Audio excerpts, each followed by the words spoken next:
Hello,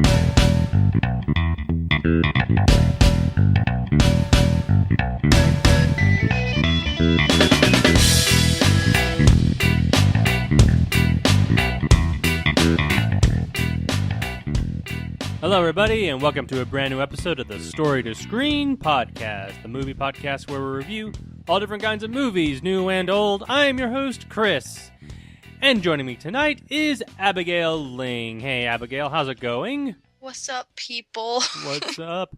Anybody got any paper cuts and lemon juice? Maybe? Is there going to be a sick burn? Maybe. Man is man and wife here tonight? No, I don't think so. Anyway, folks, kicking off our little special chick flicks. I know. You're probably thinking like, why is Chris Reyes doing chick flicks or story to screen? Look, I wanted to change up the juice, so to speak, on the show, so I wanted to do something a little bit more girly. I was wondering that myself, like, why is Chris Reyes doing chick flicks? I was thinking that too, folks. Don't worry. Yeah, well, I mean, just had to. I was tired of action movies. I'm tired of doing all that kind of more manly type of movies. So I'm like, let's get a more girly flavor going on here. And to be honest, this one's a little bit more of a boy movie too. Oh, really? You feel that way? Okay, well, we'll talk about that in just a little bit.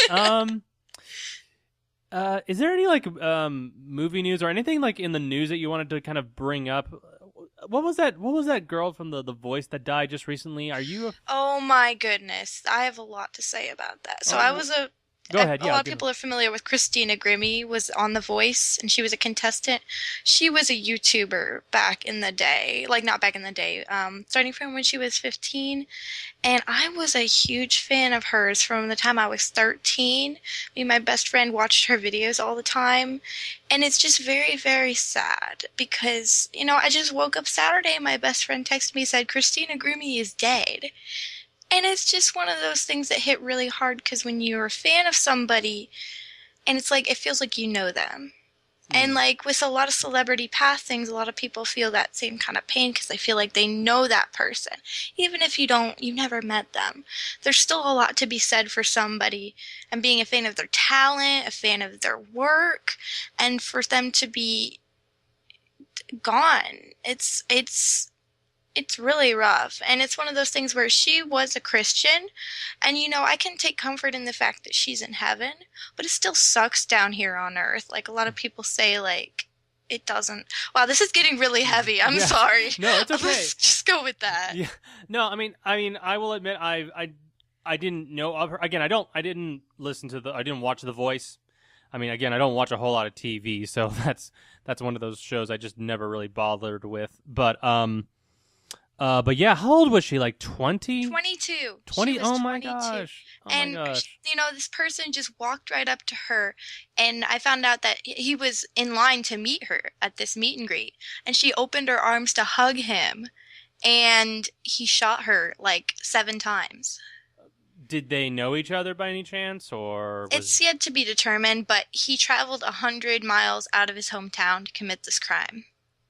Oh my gosh. It's horrible, and I just really feel for her family. Her brother leaped over the merchandise table and tackled the shooter to protect other people, and the shooter ended up ending his own life. But it's just very, very sad that somebody so young.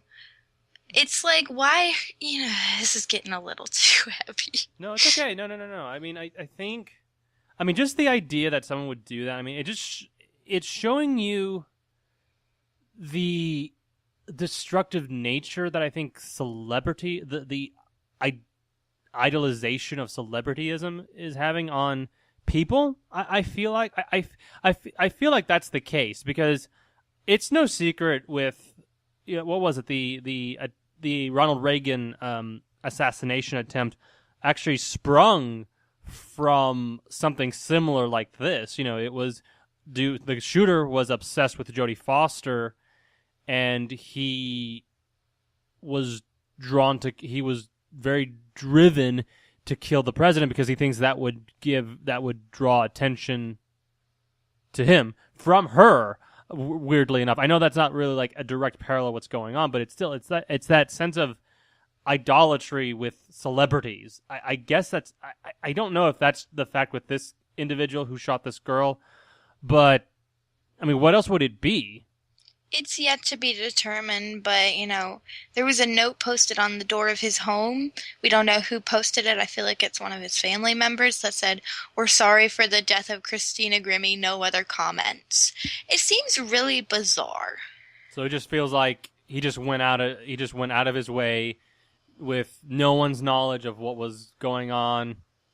Well, they said they didn't know each other, but that's not to say he was not a fan of her. That's interesting. It's really sick. Yeah, it's really it's sick. Sick. Yeah, it's sickening. Anyway, let's turn our thoughts and attention to something even a little bit more delightful with The Princess Bride from 1987. Grandfather's here. Mom, can't you tell me I'm sick? He'll pinch my cheek. I hate that. Maybe he won't. Hey, how was this sickie? Huh? I brought you a special present. What is it? It was the book my father used to read to me when I was sick, and I used to read it to your father. And today, I'm going to read it to you. It was a time when life didn't seem so complicated. Marriage is what brings us together today. What? What? I'm killing myself once we reach the honeymoon suite. Wouldn't that be nice, A courtly age of gentle conversation. I will always come for you. But how can you be sure? This is true love. Oh, no. Is this a kissing book? No. Actually, there was a lot of treachery, peril, and revenge. Prepare to die. Never go in against a Sicilian when death is on the line.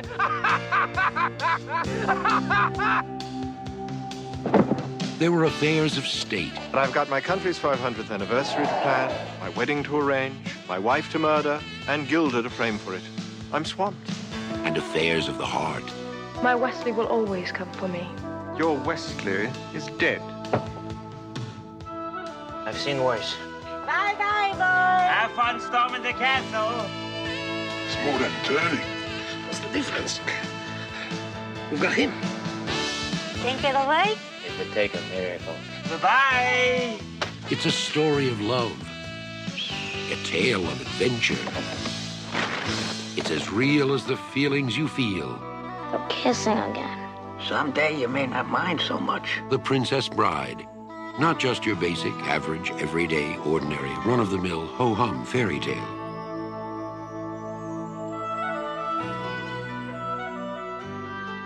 We just heard was the original trailer for The Princess Bride. It was directed by Rob Reiner, and it stars Peter Falk, Fred Savage, Gary Elwes, and Robin Wright. So it's the fantasy film from the cult classic fantasy film from 1987. Abigail, we're going to start with you. You just mentioned a little while ago that this is a kind of a boyish type of movie, but what has been your relationship with The Princess Bride? So I've seen bits and pieces of this movie on television throughout basically my whole life. It's just one of those things that I never sat down and watched really until I was about 14. I think I sat down, and I've actually done a review of this movie before on our one of our old YouTube channels. I reviewed The Princess Bride, and I've actually not seen it recently, but I know it pretty well. But it's definitely one of those really funny movies that you remember. You remember quotes from it, scenes, characters. The characters are all so very memorable. Mm-hmm. I just remember the scene with Wesley and Buttercup and what were the rat creatures called?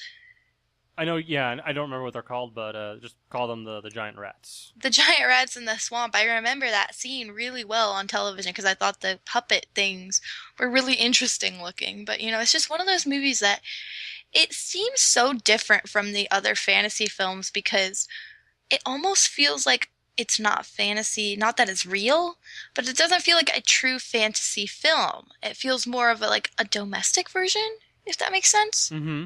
Mm-hmm. Like, it's more toned down. It's on these little sets, and everybody just feels more real Okay. in this movie. Yeah. I know I haven't seen it in a while, but this one definitely feels more like a down-to-earth story. Mm-hmm.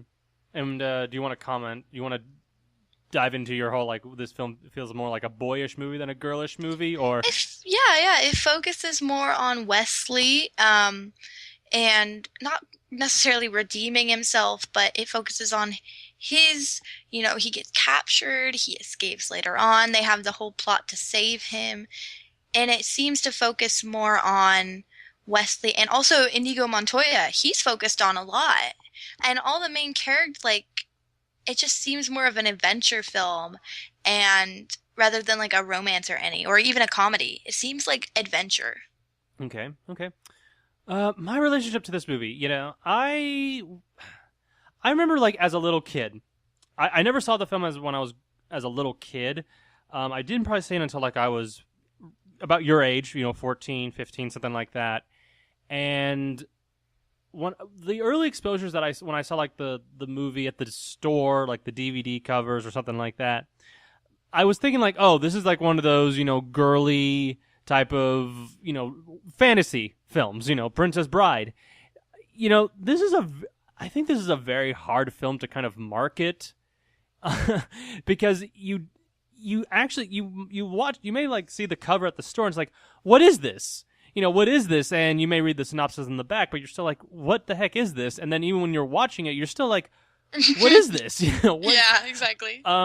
So when I finally watched it, it was like at the OETA Movie Club in Oklahoma with BJ Wexler, and I specifically recall, like, the beginning of this movie, and I just honestly had no idea what I was watching because it's a very different, like, the first half of this movie, in my opinion, is tonally very, very different than the second half. Because the first half, it's got a lot of these, it's playing up kind of the dramatic kind of love story, not high dramatic love story, but it's just, kind of a very fairy tale-ish type of love story, and with little sprinkles of comedy. And then in the second half, I think the comedy is fully blown up a little bit more, and then I think that's the movie kind of shifts its tone drastically. But yeah, I really didn't know what to think of this movie, and even to this day, I'm still like, I have no idea what this movie still is, and I kind of want to reiterate what you kind of said. You said that this movie is kind of an adventure comedy. It's not really. Did you say it was, like, not really that much of a romantic film? Like, it is to some extent. There is focus on romance where Wesley and Buttercup, and, like, the drama with what's his name? You know who I'm talking about. The guy that Buttercup was going to marry. There's some focus on that, right? Yeah. But other than that, I mean, it's about friendship. It's about sacrifice. It's an adventure film. Yeah, it doesn't, and it isn't really that much of a fantasy film. Like, people put this in the category of, like, one of the best comedies ever made. I don't see it as one of the best comedies ever made. It's funny, but it's not in that vein. Or the fantasy films, I don't see it as a fantasy film. To be honest, what's even fantasy about it? Isn't it supposed to be set in medieval times? They do indicate that this is England, I think. They even mention Spain. They do mention France. They do mention a lot of these real locations or countries. And you have all these different nationalities. Creatures did they have besides the rats? Yeah. I mean, you have all these different nationalities. I mean, I think, what's his name? Andre the Giant of Fezzik, I think he's German, is he not? I mean, the accents sound like he was German. I feel like so, yeah. Yeah, I mean, I don't know. I'm not a WWE fan, unlike Joshua. But anyway. Yeah, get Joshua in here. Yeah.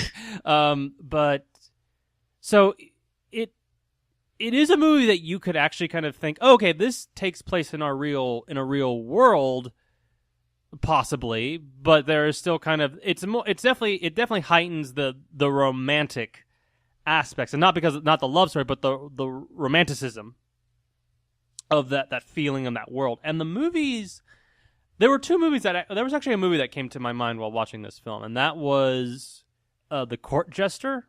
I love the court jester with Danny so Kaye. much. Yeah, this movie kind of reminded me of that film to some degree, because it's. I don't know if I would say this is a movie that's parroting the fantasy, the damsel in distress fairy tale, story. I mean, it's playing up some of those things, but it's also kind of poking fun at it at the same time, because you have Wesley, and he's kind of he's starting out as the romantic lead. He's the hero, the handsome, good-looking hero. But at the very end of the film, he's kind of whisked to the side at the very end. He doesn't have the big showdown that Inigo has. Yeah, and that's what I think is really cool about it. It focused more on side characters a little bit more and explored some different backstories. I mean, did you feel that Wesley was the lead hero? Because I actually think more so Inigo. Yeah, no, definitely Inigo. Inigo is more, in my opinion, is the lead character of this movie. And I feel like of all the characters in the film, I feel like he has the most complete arc. And he's like one of the most popular characters. Like, you can't start saying my name is without somebody finishing Inigo Montoya. I know. Here's the weird thing. I remember this guy. I don't know if you watched Criminal Minds. I've heard of it, but no. But this guy was actually on that show, and it took me a long time to make me realize, wait a minute, this is the guy from Criminal Minds? Are you kidding me? He looks nothing like him. He was much older on that show and a little bit more heavy set, but it's like, wow. The hair was different. Yeah, the hair's completely different. He's straight up cop looking in that film or in that show, and it's kind of funny. He looks very different in The Princess Bride. Oh my gosh, yeah, he looks very, very different. But yeah, the Inigo character I feel like has the complete arc, and Wesley, I feel like he's kind of, again, like he's whisked to the side at the very end, but I'm kind of trying to think of what his arc, and I mean, it's obviously the Buttercup character, but exactly what is his arc precisely? He was a dread pirate. But that was all part of an act. I mean, I think he was putting that whole facade up just to kind of conceal his true identity. I still don't understand it. His arc, or the... Yeah, no, the whole dread pirate thing was always a little like, what? No, okay then. Well, you have two personas. I mean, you have him as Wesley, the farm boy, and him when he's unmasked, and then you have him and the Zorro looking character running around. But that's it. I don't think he really has a character journey other than to save the girl. I think. I haven't seen the movie in a while, but from what I can remember, like, he didn't get a huge resolution. He went through a lot of stuff in this movie. He was almost like the scapegoat, or what do we say, scapegoat? I'm sorry, I've never been able to say this phrase. Is that scapegoat? I'm not too sure. I think it is. I don't problems. Yeah, problems. But no, like, he was tortured in that one, like in several scenes. While they were trying to save him, and it's almost like they were going to save him rather than Buttercup. Yeah, that's true. Yeah, they reversed. Yeah, everything that's meant for like Buttercup or the typical like the damsel in distress, it kind of happens to him. He got bitten by the rat. He got bitten by the rat. He went limp as a bone. Well, he was dead supposedly, and then Billy Crystal brought him back to life. Half dead. Which I think that was actually, I didn't know that it was Billy Crystal at the time, but when I found out that it wasn't, like, that is actually pretty awesome. I mean, it makes sense. Well, I mean, and in that little brief scene that he has, kind of elevates the movie to a completely different level, in my opinion. It's like, oh, okay, this is the movie you're trying to make. But then it kind of goes back to where it came from, but... It's a little confused at times. But is that deliberate? I feel like it is. I feel like that's what Rob Reiner was going for. Like I've never read the book, neither so have I. Can't say. Wait, go ahead. No. I've never read the book either, so I'm just agreeing with you. Yeah, I don't know if the book is similar, but like from the movie perspective, I feel like where the humor is involved and things, I almost feel like that's very charming because it's supposed to be a grandfather telling the story to his grandson, and I feel like if we were talking like a grandfather telling it to his grandson, he might embellish certain things to make it more enjoyable for his grandson. You know what I'm saying? Yeah. Yeah. So, like with the Billy Crystal bit, I feel like that would be played up in the telling of the story, and then obviously in the production of the movie. So it'd be more enjoyable for families. And see, I don't even know if all this is in the book. So maybe this was all in the book, and it was a great adaptation. I have no idea. I have no idea either. I don't know. I've never read the book. I have no idea if that particular book is told from the way that it's told in the movie. You know, from the point of view of the grandson and the grandfather, which Fred Savage. I mean, oh, that kid. Yeah. Did you watch Wonder Years? I loved Wonder Years. I watched that show a lot as a kid. I did not watch it, but I'm familiar with Fred Savage. Yeah. It's and he does a pretty good job right there. But anyway, and then you have his Columbo's his grandfather. Columbo, yeah. Which I've not seen an episode, but I do know of Columbo. So Same. But I guess the Fred Savage character, that whole sequence. I guess what that particular narrative. I feel like I'm trying to think of what the moral of that whole story was. You know, that whole of the not the flashbacks, of the grandfather and the grandson. I think it's more so the building of a relationship between the two, because you kind of get the sense that he's not too crazy about his granddad, maybe, but when they kind of bond over this whole story, and I think that's kind of interesting, because you're telling this from, what is this? What, a 1980s kid, you know? 1980s kids, what did they do? They just played a lot of Atari as kids, and they played football or football. They weren't really big readers. They didn't like going to the dramatic, reading all these big fairy tales or love stories, but yet the grandfather manages to hook him in just a couple chapters, in my opinion, at least. I mean, what did you draw from the whole grandfather-grandson side story? Well, I feel like this can be said for, like, as a general thing. The story at first was very different from the rest of the film. Like, if we think of the setup with Wesley and Buttercup and As You Wish and all this stuff, and the boy was complaining that it was really corny, it was stupid, he needed, like, I don't want to hear this. But the story, like, sometimes things aren't as they seem at first. And I think that kind of shows that, and with all the characters, and with all the story arcs in this film, it almost feels like it's saying that things are not quite as they seem. Like Inigo Montoya's story arc, you know, I won't say that the six-fingered man thing was it 4 fingers or 6? Oh my goodness. 6. 6, okay. I was like, oh goodness. But I feel like even things like that, like different characters are not as they seem in the beginning. We think of Fezzik. Well, no, not Fezzik. I'm thinking of the who's the guy that says inconceivable? Oh gosh, Rex. I do know him as Rex from Toy Story.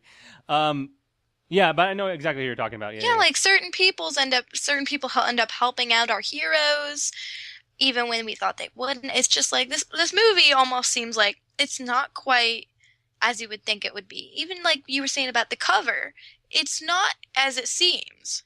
Yeah, exactly. That's kind of what this movie is about. Like, it's everything that you think of. This movie's not what it seems to be, you know. And I think that's maybe how it works.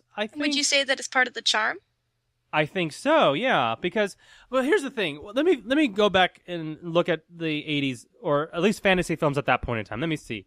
What did you have? You had Excalibur, which is pretty hard R, so I won't go into specifics as to why. But you had that. You had Disney films, but those were animation. I mean, I think if there was, in terms of live action fantasy films at that point in time, I mean, what would you say was the definitive fantasy film at that point in time? Was Labyrinth out?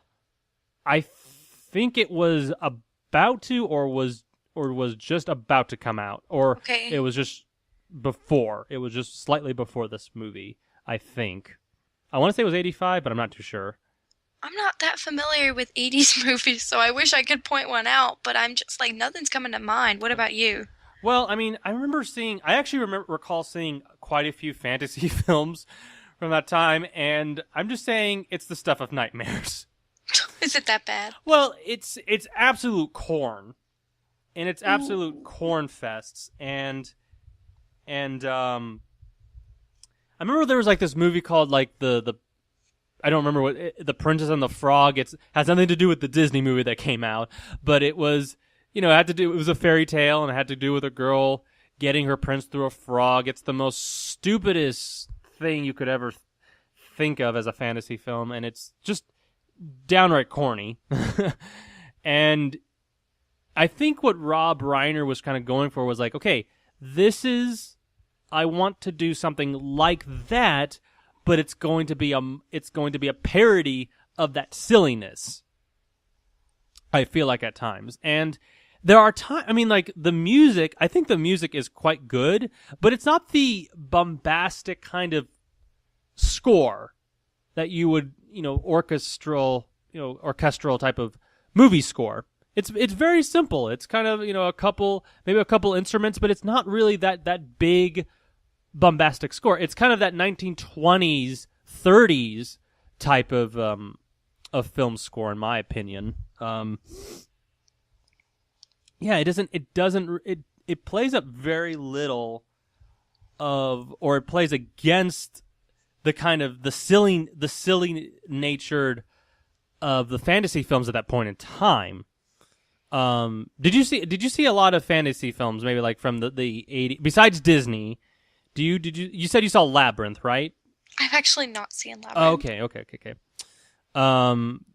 Or the Dark Crystal, anything. Actually, Dark Crystal may have come out after this one, but yeah, that's kind of my take on the fantasy film genre at that point in time, and maybe this one was kind of like we're gonna play against that approach. You know what I mean? Yeah. Was there anything about this movie that kind of stood out? Anything else from this movie that kind of stood out to you? That's either impressed you or maybe that just doesn't really work for you at all. Either way. I like how the characters were very unique, although, just to me, they're unique. Like, Inigo Montoya was played for laughs, but also he had a serious backstory. Wesley was played for laughs sometimes, but he was still an earnest character who wanted to do right. Buttercup, I always felt Buttercup was an extreme drama queen. I remember the scene where, like, she was going to be married the next day or something, and she was about to, like, stab herself or something. Oh, like, I always thought that was completely ridiculous. I love it when I was just saying, I was just gonna say, I love it. I'm sorry for interrupting you, but I just love it when she says to the king, like, I'm gonna go into my chambers and kill myself. Oh, that's nice. And then he just walks on. Oh my goodness, that scene is so good. Oh man, but I always felt like she was really dramatic. And I remember when I saw this movie when I was 14, I was outraged at this one scene where she and Wesley were fighting off the rats, right? Mm-hmm. Like, one of them jumps on him, and she literally stands there and does nothing while he's struggling. I don't know if, like, maybe she helped him a few minutes later, but, like, I was so mad. Like, his flesh is being torn apart. Like, take it or something. Mm-hmm. Like, yeah, I was very upset. She didn't have she was at a good angle to strike the rat in the head, and she doesn't do anything. She can at least help. Yeah. Well, here's the funny thing about when it's finally revealed that it's Wesley. He says, what is his quote? As you wish. His "as you wish" quote. He's rolling down the hill, and she's like, "I hope you die as you wish." And then he's like, "Oh, my love," and she rolls down the hill after him. That is actually funny right there. I love that scene. That scene is funny. I think the one scene that actually gets to me, and people say this is actually a kid's movie. I don't know if that. Well, I feel like there's some things at the end that I would say, no, that's not really kid stuff. The rest of the movie, I think there's some kid stuff, but the rest of the movie is pretty much kid friendly. But like when oh gosh, I'm blanking on his name. What is it? Oh, Inigo. My gosh, why am I Inigo. He he has the sword fight with the Count, and I'm not going to say the word, but oh yeah, that's the joke. Like, he goes to that fight with him, and then he says, my name is Inigo Montoya. You killed my father. Prepare to die. And then the guy says, will you stop saying that? And then he dismantles him. He gets his sword out of his hands. And then he says, and then you find out that the Count is kind of a bit of a chicken. And then he's like, you give me anything I want. I'll give you anything. I'll give you anything. Just spare my life. It's like, I want my father back, you son of a gun. Yeah. That's the joke. I think that's kind of funny. I'm not going to say I'm not going to say it on here, mind you, but I think that part... This is a G-rated show, Chris. I know, and I think Keep it PG. G. But it's kind of funny. I think that's the shocking part about it, is that, wait a minute, this is a kid's movie, and then they get away with something like that. What was this movie rated? Oh, goodness, probably PG? PG, yeah, it's PG. For everything in the book. No. But no, I think, yeah, that part really strikes me, because like I didn't expect that. My mother looked at me like, what? Did they really do that? Sadly, a lot of kids' films these days. Yeah, I think Princess Bride is to blame for that. Gets a 0 out of 10, would not recommend. Yeah, I'm I'm kidding. It's a good movie. No, I'm just trying to think of what else I need to bring up with this movie. Was there anything else that kind of stood out in your mind? I'm trying to think of something real quickly. I mean, I like the sword fight scene between Inigo and Wesley at the beginning. Oh, I love that scene. That one's really good. There's a lot of good banter in this film that you might not catch when you're younger. No. And another thing, too, that kind of struck me about that fight scene, the sword fight scene, it's impressive, mind you, but it's not overly action-packed in this. Like, you look at a movie like The Adventures of Robin Hood, or the swashbuckling films with Errol Flynn, it's not that type of finesse, that kind of, macho type of fight in most cases like that. It seems like it's a fight that's derived from a mutual respect from each other, or for the two characters, if you know what I mean. Yeah, well, it almost seems like the focus of the movie is not on the fight itself. Like where I was saying before, like the movie seems more like domestic and down to earth. I don't know if domestic is the right term for it, but like a down to earth version of a fantasy film. So everything's a little more subdued, especially the fights. Mm-hmm. Yeah, I would say so. I mean, it's not like you look at the fight scenes and they're not like the over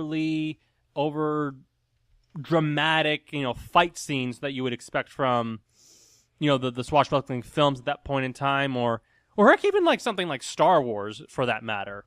It feels like it's pretty reserved, but it's kind of there's a certain sense of fun to it as well. Yeah, it's not all about the fighting. Yeah, it's not glorifying it. It's not like the oohs and the ahs of the fight. Anyway, are you shocked to actually hear that this movie only made $30 million on its theatrical run? I mean, I feel like a lot of cult classic movies become more popular as the years go on. Yeah. Maybe not just for nostalgia, but like just because they don't always get recognized right away. Mm-hmm. This movie was produced on a budget of $16 million. It made $30 million, so it made twice the budget. But I mean, it wasn't like a massive success. Yeah, massive success. So it was successful to the extent that it recovered its budget in a good way, and it made double what it spent on, but it wasn't like that massive success. They're making more money from T-shirts and board games and special edition DVDs nowadays. Yeah. Oh yeah. This movie has went on to become a huge cult classic, and maybe rightfully so. I mean, I think it's one of those little delightful little movie gems that I think people discover over the years. It's like, oh hey, this is not that bad. This is actually really, really charming to it. I think I've pretty much said everything I wanted to say about Princess Bride. Was there anything else you wanted to say? Not really. It's just a really fun, cute movie, and it doesn't really try to be anything that it's not. Exactly. Yeah. So so I guess we'll go ahead and wrap it up here. Abigail, do you recommend The Princess Bride? Oh yeah, this one's really fun. It's got a lot of great characters, and the humor's really good, but overall, it's just a good movie. Okay. I give it a recommend too. I don't know I don't know who this movie is meant for. What's its demographic? I feel like it's towards families. Families, yes. I think girls can definitely still get into this film. I think there's definitely an audience in that demographic. I think. Well, there is. I mean, what am I saying? Yes, it is. It definitely has that appeal to that demographic. Caution, there's a brig profanity at the end, but other than that, that's pretty much it. I mean, there's nothing else. So I think that's it. So, 2 recommendations on The Princess Bride. Anyway, folks, I think we're going to go ahead and wrap it up. This is our 89th episode, and very soon we'll be crossing over into the 90s with, our 90, I don't know how to say, in the 90s numbers, leading up to 100. We are 11 episodes away from the big 100th episode.